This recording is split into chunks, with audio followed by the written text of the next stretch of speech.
جی ګرانو کتونکو دا وخت په دې خطه کې د بده قسمته یو بله مسله مخې ته را روانه ده او هغه دا ده چې د طالبانو سره امریکنۍ کومه وسله ده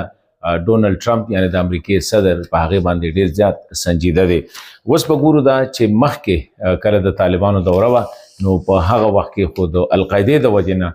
طالبانو په هغې سټینډ واغسته او جګړې ته لاړل او بیا 20 کاله افغانستان جګړې ته لاړل. اوس ګورو چې په دې باندې به د طالبانو څه موقف وي. پرزیدنټ ټرمپ تېره ورځ چې کومې خبرې کړي ډېرې سختې خبرې کړي دي هغه دا چې یاره په کله طالبان زه د امریکني فوجي ګاډو کې په ګشت ووینم نو نشم برداشت کولی. ما په خیال دا ډېر سخت سټیټمنټ دی او د دې سره سم پاکستان ته هم د طالبانو سره چې کومه وسله ده په دې باندې سخت یو تشویش ورته دی. اوس طالبانو سره دې څه اوسه پورې چې کوم سټیټسټکس دي نو هغه د سیګار چې کوم دی سپیشل د دوی چې کوم د امریکې کوم اټارني دی کوم انویسټیګیشن دلته کې چې کوم ریپورټینګ اداره ده د هغې مطابق ټوټل 6 لکه د مختلف بورس چې کوم دی دا وسله دلته په افغانستان کې د امریکې نه پاتې شوې ده. په دې کې خطرناک چې کوم دي 300 پکې د مختلف فکسډ وینګ هم دي او روټیټ وینګز والا یعنی پرو والا جازونه دي جنگي جازونه 300 دا ډېر لوی تعداد دی. او دغه شانتې د کمیونیکیشن اکوپمنټ یعنی د یو اطلاعات او ډېر پروټیکټډ چې کوم دی های اینډ چې ورته ویل یعنی ډېر زیات جدید کمیونیکیشن والا یعنی د یو بل سره د رابطو اطلاعاتو والا هغه سازو سامان ډېر زیات دی. د شپې لیدونکي چشمې یعنی هغه نایټ ویژن ګاګل چې ورته وي دا دي او دغه شانتې تقریبا 3 لکو پورې لایټ آرمز دا وړه وسله چې کومه ده هغه د ورسره په دې 20,000 چې کوم دی هغه هیوي ویپن یعنی غټه وسله د دې ده او دا کم چې 80,000 مختلف ګاډي دي د مختلف ماډل په دې کې 60,000 چې کوم دي دا فوجي ګاډي دي نو لکه ډېر او دا تقریبا ټوټل چې دا نو داسې تقریبا 9 ارب ډالرو وسله د امریکې نه پاتې شوې ده او ډونلډ ټرمپ په دې باندې مسلسل هغه وی چېرې طالبانو سره د امداد څه خبره نه ده دغه شانتې دا د جاري هر څه دي خو دا وسله به واپس راکړي هر کال هغه وی چې 2.5 ارب ډالر دوی سره به مونږه امداد کوو یا روان دي کیږي خو وسلې حوالې سره چې کوم دی دې باندې به مونږه برداشت کوو نه. اوس امریکا ولې وایي چېرې دا وسله مونږ واپس راکړو پاکستان ولې د دې دغه نه خطره ده. پاکستان چې کومه خبره کوي خو دا ده چې یاره د دې وسلې نه چې د دهشتګردو لاس ته ځي او هغه بیا ټیرر کمبیټ یعنی دهشتګردو سره مقابله پاکستان سکیورټي ادارو ته ډېره ګرانه ده ځکه چې د هغو سره امریکنۍ وسله د ډېره زیاته جدیده یعنی سوفیسټیکیټډ وسله ده ورسره د شپې لیدونکي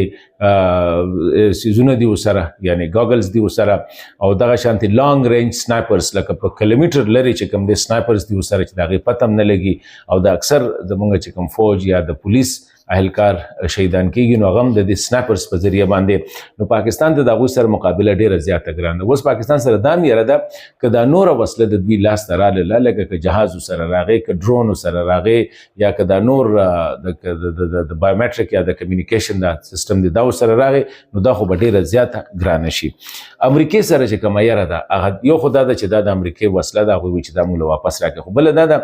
یو طرف ته که دا خو اوس دې ټیم کې صرف TTP استعمالي اوس که دا جاز دا ټینک دا هلیکاپټرز وغیره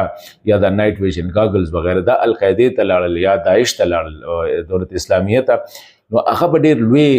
دنیا ته یو ټینشن جوړ شي. بل دا ده چې الریډي ریپورټس دا دي چې دا وسله چې کوم دی په کشمیر کې هم استعمالیږي او دا وسله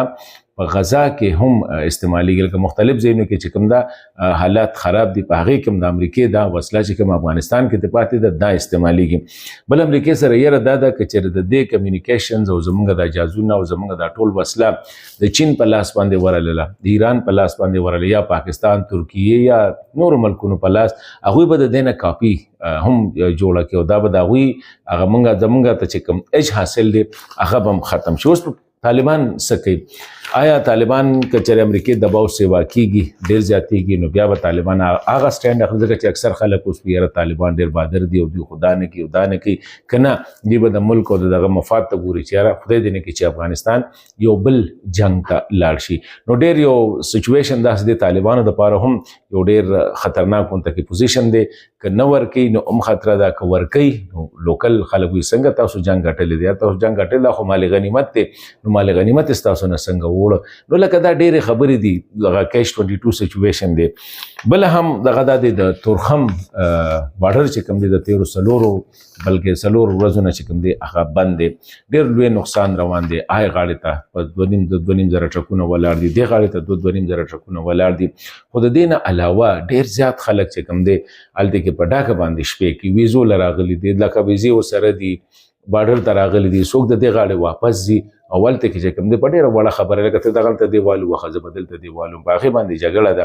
مهذب قومونه خو یاره سړي څه وایي نه یو نو کنی په یو دیوال یاره یو شل فوټی اخ ووخه یو شل فوټی دېخ ووخه نو څو وټ څه به وشي که دا دیوال یا د پوسټا یا دغه چې کوم دی خو بس جګړې دي روانې دي پې ډېر لوی انساني المیه هلته کې ډېر زیات خلک دی دې غاړې ته راځي څوک ډاکټر له راځي مریضان راځي یو کس راته خبره کوله چې زموږ ملګری دی د هغه پلار له مو دلته کې هسپتال کې مخکې نه داخله اډمټ کړی دی د بیمارۍ دپاره هغه را روانو خالي په ورځ هغه را روانو د خالي په ورځ باندې چې کوم دی بارډر بند شو او هغه غریب وسل یو خوا سړی بیمار شي ښه بیمار دا هسپتال کې د اډمټ کولي بل خوا ته بارډر بند شي د نه د یخنۍ علاج ته سړي سره نه د ګرمۍ علاج سره شته نه د خوراک سیستم شته نه د ویانې شته نو دا وړې وړې خبرې دي خو په هغې باندې د بده قسمته پاکستان او افغانستان لګیا دي ټینشن یې جوړ کړی دی الله دې خیر پېښ کړي